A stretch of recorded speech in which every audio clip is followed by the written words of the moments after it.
Hello and welcome to Void Electronics. In today's video I would like to talk about the LTSpice simulator. I'm doing this video because in my opinion mastering a simulator is a really important skill if you're into electronics, no matter if you're a hobbyist or a professional. So let's talk about what these simulators can do for us. So if you're talking about LTSpice, you need to know that LTSpice is a free simulator environment that is available on the Analog Devices website.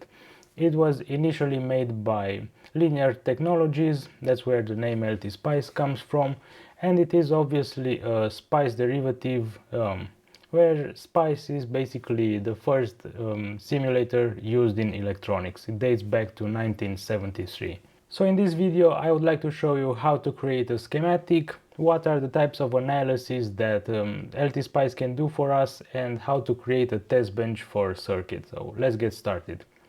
First of all, when verifying a circuit, I would like to tell you that simply modeling the circuit that you want to verify is usually not enough. So this is not the right perspective to think about this.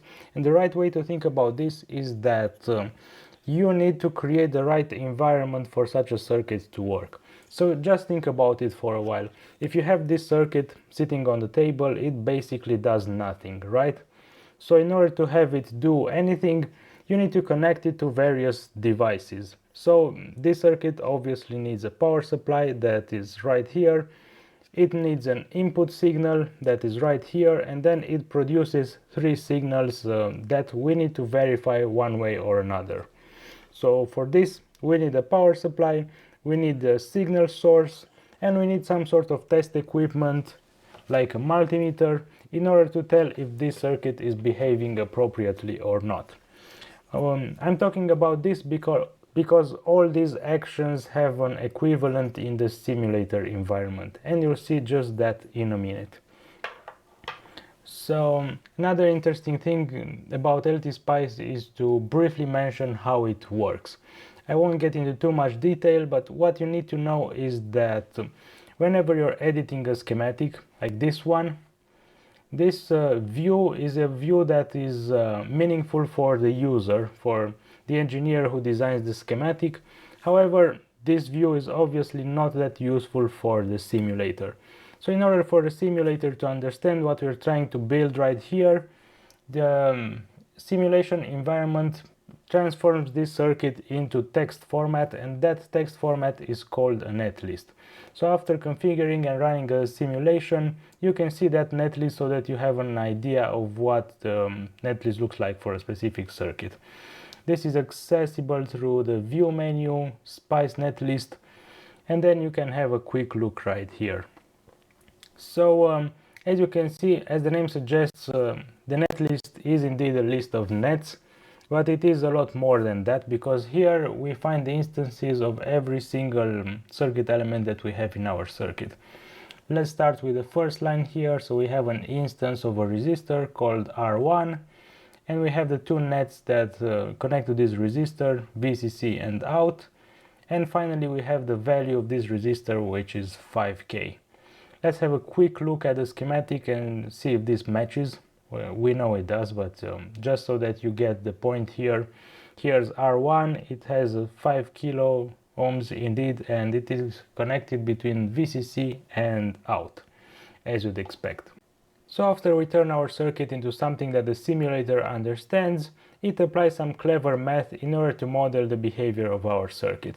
To do that, it basically turns our circuit into a matrix of voltages and into a matrix of conductances, and then the whole thing turns into a system of differential equations.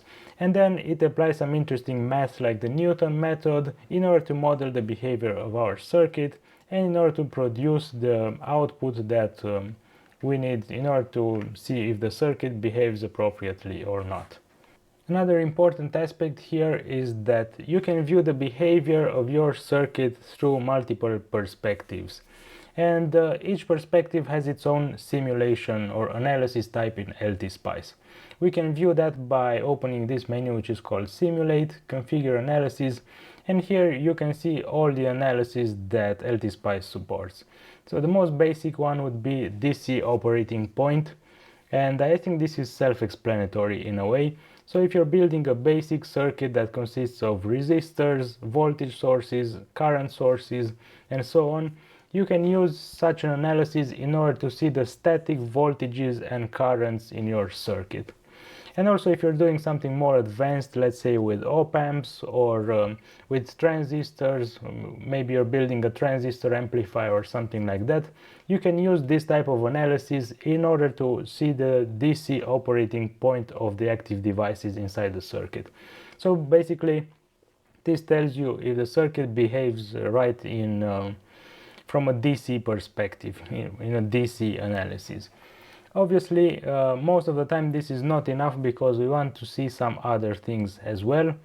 For example, we would like to see the behavior of our circuit like we would on the oscilloscope. Maybe you would like to see signals with respect to time, the input with respect to time, the output with respect to time, and so on.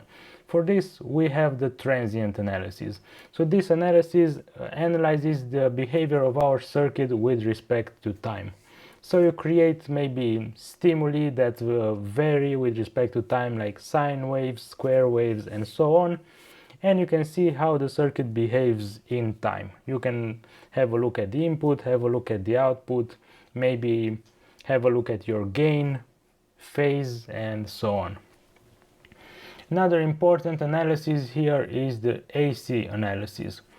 This is a small signal analysis that basically tells you the frequency response of your circuit. So this is very useful. For example, if you have an amplifier and you want to see the bandwidth of your amplifier, you can run a quick AC analysis and have a look at the output, and this will give you basically the bandwidth of the amplifier. So what this analysis produces is Bode plots.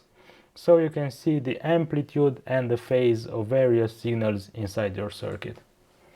Moving on, we have another interesting analysis called a DC sweep, and this analysis basically sweeps a DC source, and allows you to view various signals inside the circuit with respect to that swept source, which means that this gives you a static transfer characteristic of your circuit. This is useful if you're working with amplifiers and you want to see the domain in which they're linear or the headroom, and you can even use it to analyze the behavior of various semiconductor devices like diodes and transistors. So with some clever things in the schematic, you can use this analysis to view things like you would on the curve tracer. If you don't know what a curve tracer is, I have a separate video on that one which you can find in the description. So with this introduction in mind, I think it would make sense to step aside from this amplifier that we have here and try to create a schematic from scratch. Let's do just that. In order to do that, you go here to New Schematic and it should open a blank page. Let's close this one for a while. Now let's start with a basic circuit and increase complexity gradually, like I always try to do around here. So I would say that we can start with a voltage divider, a resistive divider, and see how the DC analysis works. So the first analysis that we're looking at today is the DC analysis. And for this we need to create a basic schematic. First of all, in order to add a resistor in this schematic, you can go here where you can see various components, and here you have a resistor. Just click on that and you can click anywhere and you get the first resistor.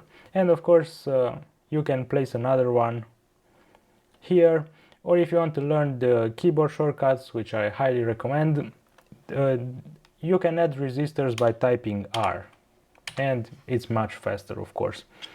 Now we need to interconnect these two resistors, and here we have the wire option, which once again has a keyboard shortcut, which is W.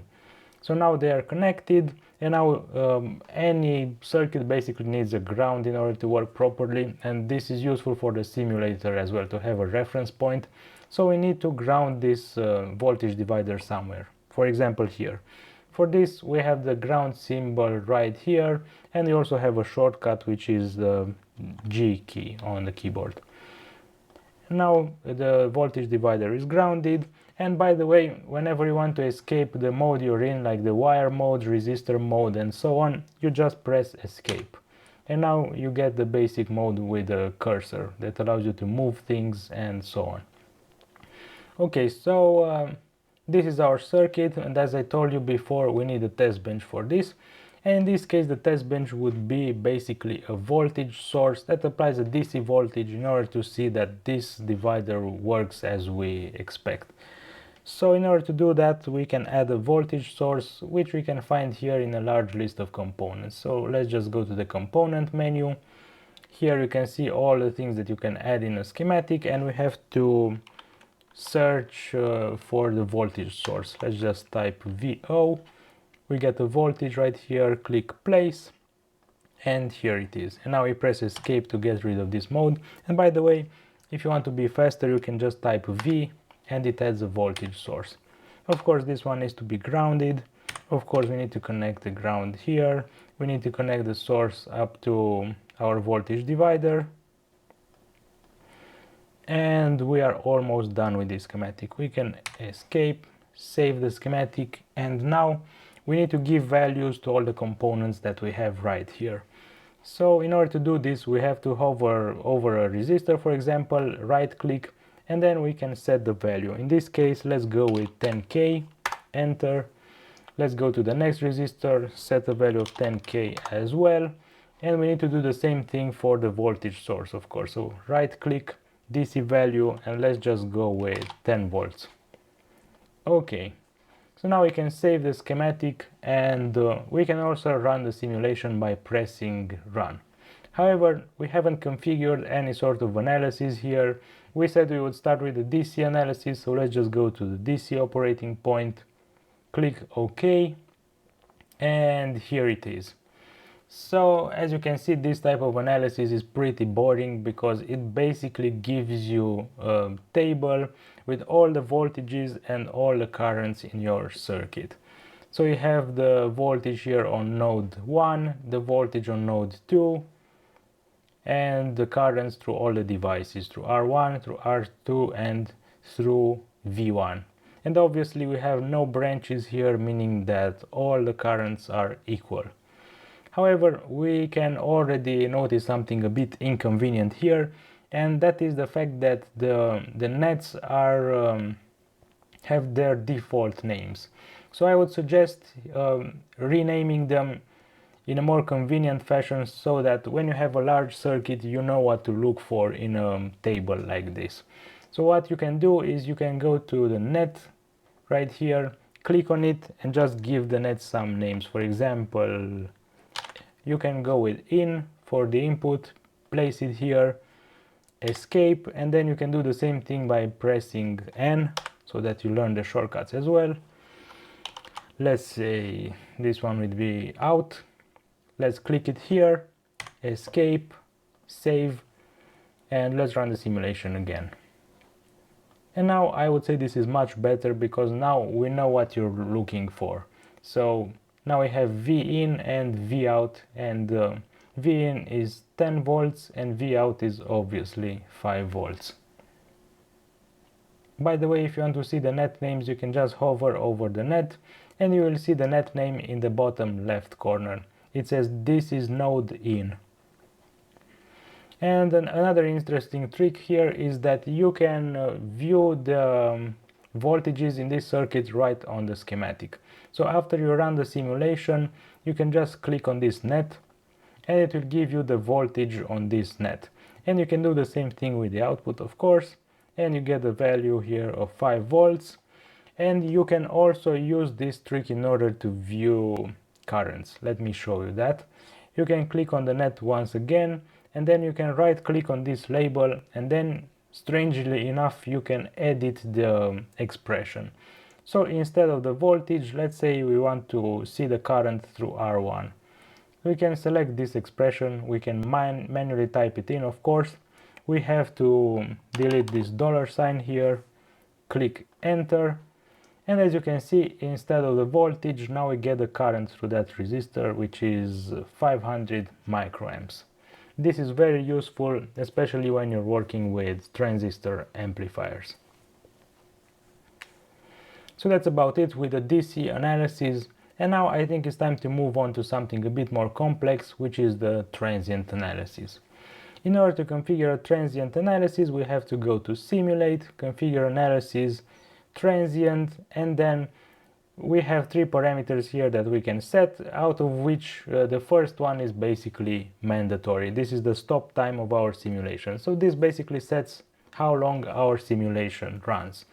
So here it's not an exact math to just to calculate it. However, you can just use your common sense. If you know you want to look at a certain event like a step or a spike or something that happens in your circuit, just use a stop time that is a little bit longer than your event and you will be fine. And if you're working with periodic signals, you can once again do some math so that you have a few periods of your signal here. 10 periods, 20 periods, whatever. The only important thing here is that the stop time shouldn't be excessive, because if it is excessive, then the simulation will take a really long time to complete and the output files will be huge. So we don't want that. Let's just go with 1 millisecond for now. Okay, and now we have this weird text label that we can place anywhere in our schematic. Let's just place it here. And now I think we are ready to run our simulation. Let's just save and run. And we get a panel like this one, which is basically empty at this point. And now we can add some traces here by clicking on our schematic. Let's just plot the input, which is 10 volts, nice, and let's plot the output as well, and the output is 5 volts. Nothing spectacular here. By the way, you can rearrange things just a bit. For example, you can add a new plot pane if that's what you want. With a right click, add plot pane below, and then you can drag the output below and you can have them separately. So now we can clearly see that the input is 10 volts and the output is 5 volts. Now this is not all that interesting, and that's because nothing varies in our circuit. So let's reconfigure it just a bit so that we have something going on here. And the most basic thing that we could do here is we could turn this voltage source into a sine wave, basically. To do this, we have to right click on our source and open the advanced menu. And now in the advanced menu we have the various options of sources that we could use around here. The pulse one creates pulses and square waves, the sine is for sine waves, and so on. You can even use a PWL and specify your signal in a piecewise linear fashion, meaning that you basically type in pairs of times and voltages, let's say. So you have the voltage at various points in time. But the most basic thing to do here is to just go for a sine wave. And now we need to configure a few parameters here. The DC offset, let's say it's 0 in this case. Let's use an amplitude of 10 volts. Let's set a frequency here, a reasonable frequency like, I don't know, 10 kilohertz. Let's just type OK because the next parameters are optional. And this should be good enough. Let's save it, let's run it and see what we get. And as you can see, now we get the famous sine wave that we're all familiar with. Here it is. We can once again add a plot pane below, we can drag it here. And now that we have this view, there are many things that we can do here. We can add custom expressions in this panel. We can view currents as well, and we can also use some cursors like we would do on the oscilloscope in order to get various parameters. In order to open the cursors, we can click on the signal that we want the cursors to be on, for example Vin, and now you can basically see a point in time and a value of our signal in this table. And of course we can click on this once again, and now we get two cursors and we can do various things with them. For example, we can put them on the peaks of our sine wave, and we can estimate the frequency right here. You can see it's pretty close to 10 kilohertz. We can also estimate the period, which is around 100 microseconds, and we also get the difference in amplitude on the vertical axis as well. And of course we can do this on other signals, and we can do the same thing for Vout. Okay, now let's step things up and do something more advanced, which is an AC analysis. In order to do this, we have to go back to our schematic, and we have to set a parameter here to our source so that it works with AC analysis. To do this, we have to do a right click on our source and look for the small signal AC analysis. And here we just have to set the AC amplitude to 1. So we press 1 here, press OK, save, and we are basically ready. And now we have to configure the AC analysis as well. To do this, we go once again to simulate, configure analysis, AC analysis, and now we have a few parameters that we need to set here. We can set the type of sweep. For example, let's say we want a linear sweep, which is the most basic one.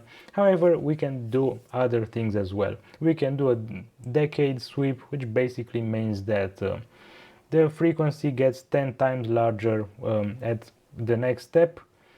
Or we can do an octave, which means that the frequency doubles at every new step in our frequency sweep. But the most basic thing to do is to go with the linear sweep, which is what we will do for now. Then we need to add the number of points. In our case, let's just go with 1000 points. And let's set a start frequency and a stop frequency. Let's say we want to start from 0, which is basically DC, and let's stop at, I don't know, 1 megahertz, for example.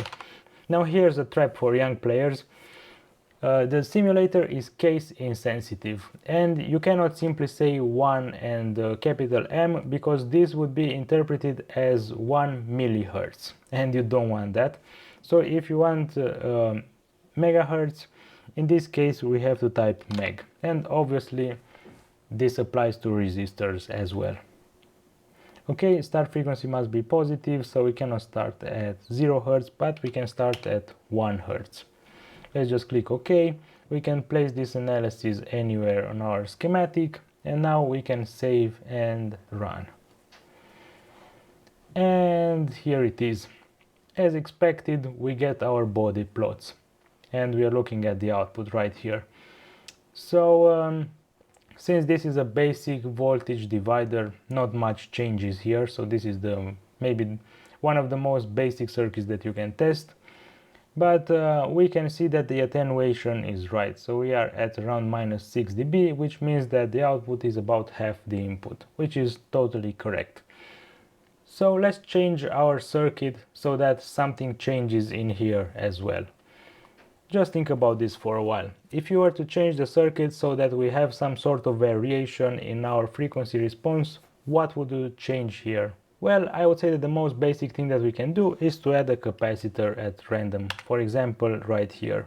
To place a capacitor, we just press C, leave it here, escape, G so that we ground it, escape, W so that we connect it to ground. Let's connect it to the output as well. Escape, and now we have to set a value for this capacitor. So for this we just do right click, and in the capacitance field we just have to go with a reasonable value, like, I don't know, 100 nanofarads.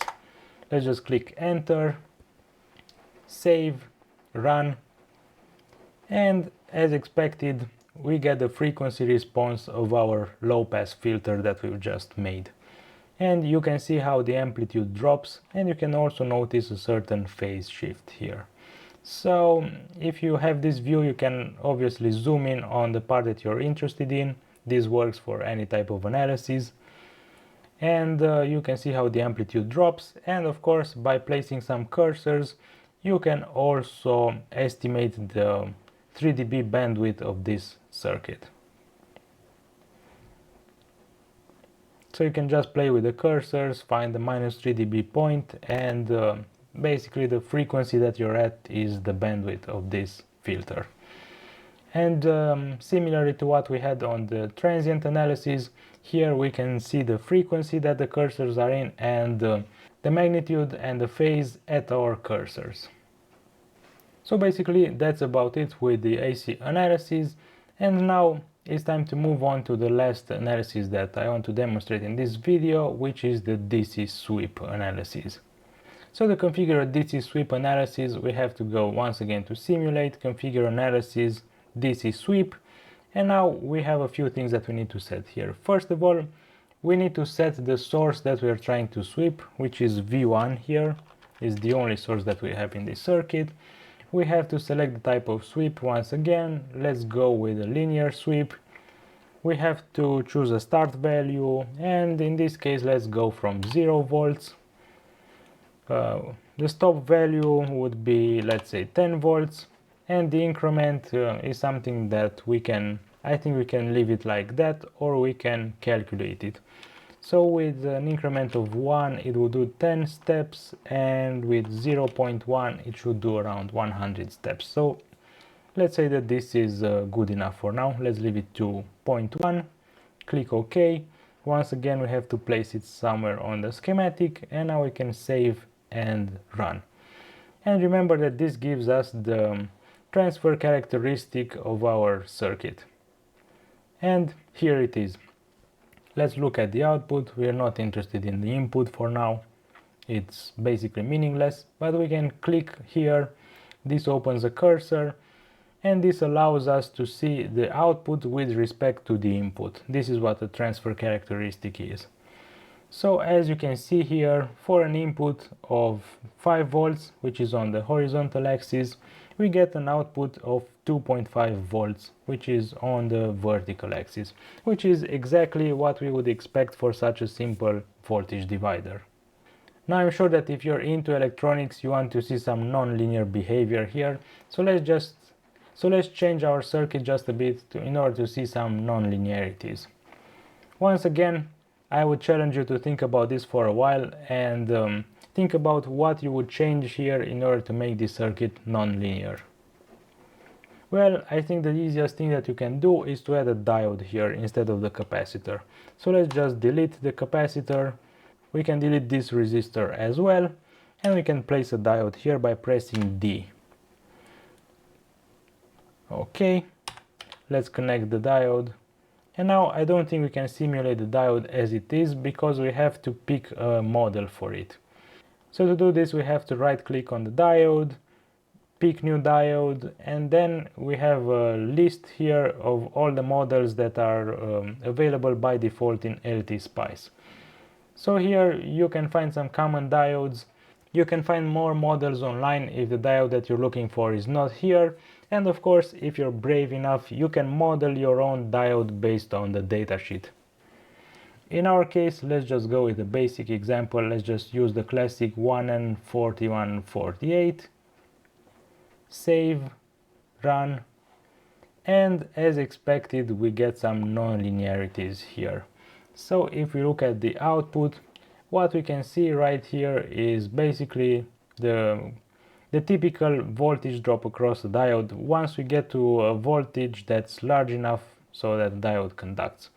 So as you can see here, where the voltage starts to plateau, we get around 560 millivolts, which is expected for a silicon diode at room temperature.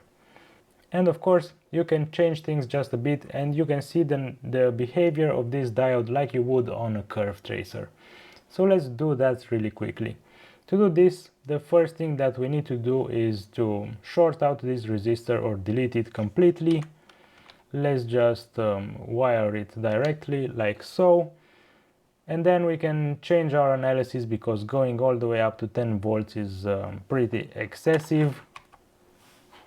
Let's reduce the increment to, okay, 1 volt should be enough. Let's save it and let's do a run once again. And now instead of looking at the voltage, we need to look at the current through the diode. So we just need to hover over the diode, and when we see this current probe, we can just click on it. And here we get the current through the diode with respect to the voltage across the diode. This is something that we can once again drag to a new panel, and we get the typical exponential characteristic that we're all familiar with. Another interesting thing that you can do here is that you can obtain all those characteristic curve traces of a transistor like so. So I'm pretty sure that if you're into electronics, you've seen these characteristic curves before. These are sometimes in the data sheet, and these can also be seen on the curve tracer if you have one. But let's be honest, the curve tracer is a pretty obscure piece of kit, so not everybody has one. So what you can do is that you can simulate it. Let's demonstrate that really quickly. In order to do this, we have to create a new schematic. Let's just close all the other ones. And now we have to place a transistor in our circuit.